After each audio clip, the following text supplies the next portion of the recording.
Welcome to Season 2 of the Breakaway Breakdown podcast, the official podcast of the Breakaway Roping Journal.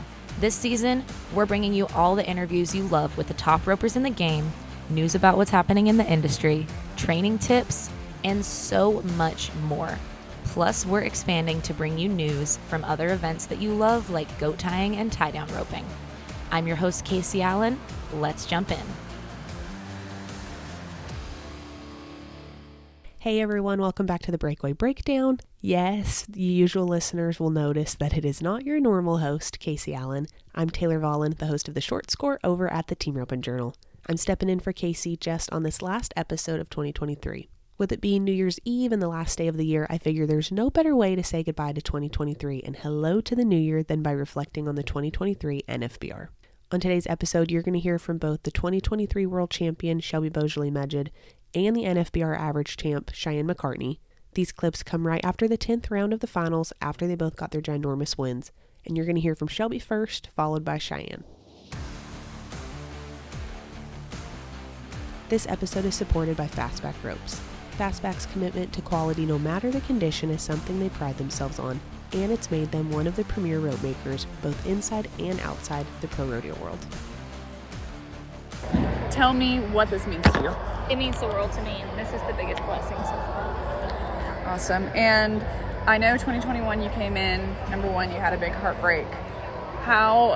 Explain to me how your mental game has changed over the last 2 years. I think that I've grown a lot as a competitor, but I think I've grown even more as a person. Mm-hmm. And I truly don't believe that I was ready to win the world in 2021. And I think that this year that I was mature enough and mentally mature enough to win the world this year. And I think it was my year to win it this year, and I don't believe it was my year to win it in 21. Okay. What are some of the things that you were kind of working on within yourself to kind of prepare and build up to this moment? Honestly, my relationship with God is the main thing that changed, and I put this whole season in His hands, and I trusted Him completely with it, and I think that all glory is to Him right now. Mm-hmm. So, day to day on the rodeo trail this year, we're picking up wins left and right. What stayed the same? What kept you going consistently and making these great runs on Anna, who we all love? I guess it was just Anna. Everything's because of her. Mm-hmm. And were there any, trials or tribulations this summer with maybe soundness or anything like that? Everything pretty smooth sailing? Yeah, it was the best summer ever. It was just a fairy tale year. Mm-hmm. Tell me a little bit about your Holland group.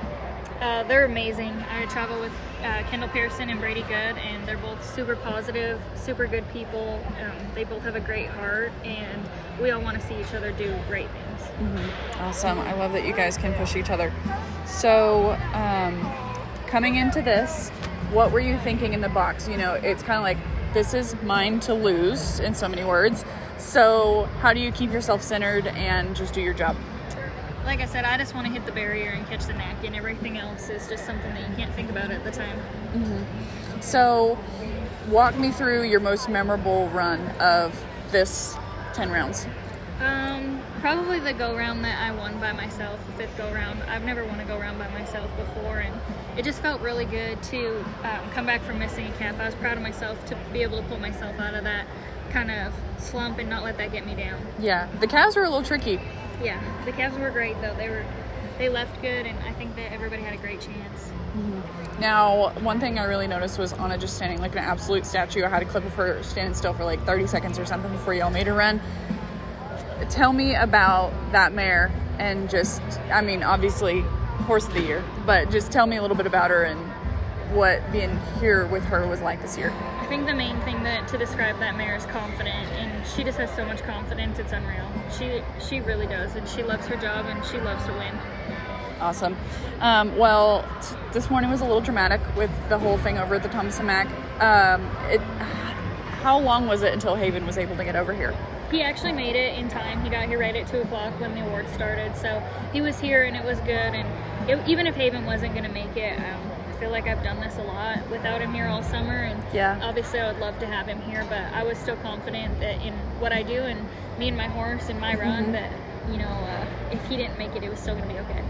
And what are you going to be reflecting on in the next few hours, next few days? What are you going to be really dwelling on and thinking about? I honestly don't know yet. There's a lot to think about, a lot to take in. Yeah. 2024, leading the world, new season's earnings record. What are you focusing on going into the winter rodeos?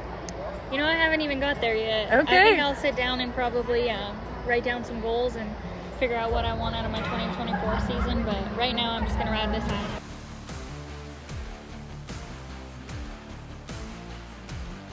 Everyone comes into this with big dreams. Tell me about some of your ambitions and what you're really focusing on coming into this. You know, one of my big goals was to do good in the average, and it's also a situation where you don't want to lay up and just make every run for the average. You still want to try to hit the barrier and take your first throw, but run smart. And so, you know, I messed up on 2 calves. I broke a barrier in the 5th round and got him caught, and then I missed my 7th round calf, so it wasn't in the true fashion. I wanted to be clean on all of them, but that didn't happen. It just happened to work out for me. Okay. And tell me about Gus and how, I mean, every run, so solid, so on top of it.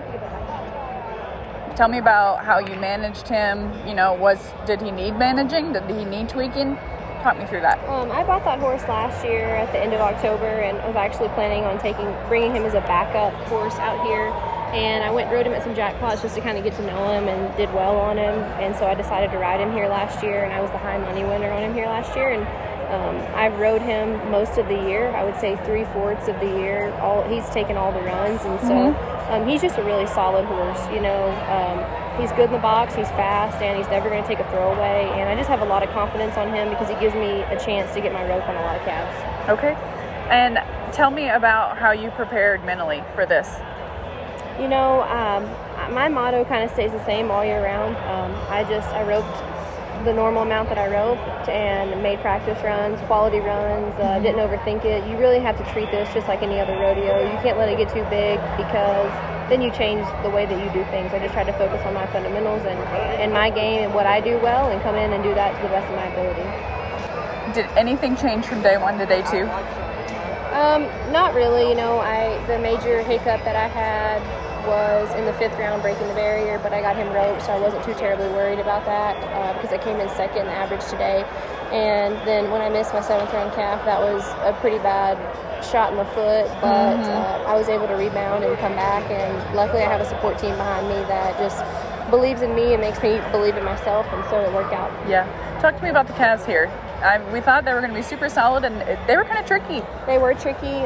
You know, one pin was I thought a really strong pin, and then the other ones, there were some stronger ones in there and some that were not quite as strong. And so I think the start was probably the trickiest it's ever been in my 3 finals, speaking for myself, because they really knew if you were late, they were going to get away from you and run all over the arena. And if you were on top of it, the barrier, they were just going to be right there and be good. So I think that scoring really came into play here, and the ability to have range and use your rope.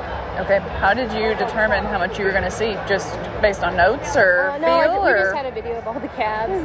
I had amazing helpers today. Molly Davis's mom, Mia, was in the stands videoing all the calves, every roper, and my husband Cody was checking the draw for me and then texting her, telling her what video we needed, and she was sending them. So this event, if it wouldn't be for help, Molly was loping my backup horse in case something crazy happened and I needed to hop on him, and then Mia and Cody were taking care of the videos, and I was able to watch my videos before I rode the box. A real team effort. Yes. How do you spell Molly's name? Molly. Okay, perfect. And to you, what was your most memorable run of the entire thing? I would say that's a hard one because go-rounds are always really special. That was my 4th go-round win in the career win in the 2nd go-round. But I would definitely say the last calf, because whenever you just have to go in, it was a one-header between Kelsey and I, if I'm not wrong. And I roped first, so I just had to go make the best run that I could. I was 2-4, and I thought, I don't know if that's fast enough, because Kelsey is an amazing roper. You don't see her mess up very often, so honestly was planning on winning 2nd after I roped my calf and rode out the back. Yeah. What kind of confidence does this give you going into next year? This gives me so much confidence. Anytime you have a good finish at the end of the year, you know, the winter rodeos are right around the corner. We're all already thinking about next season, and so just to have any kind of momentum anytime throughout the year is a huge thing. And the winter rodeos are a really big deal, so just to be in a good place before those start is amazing. Totally. Awesome.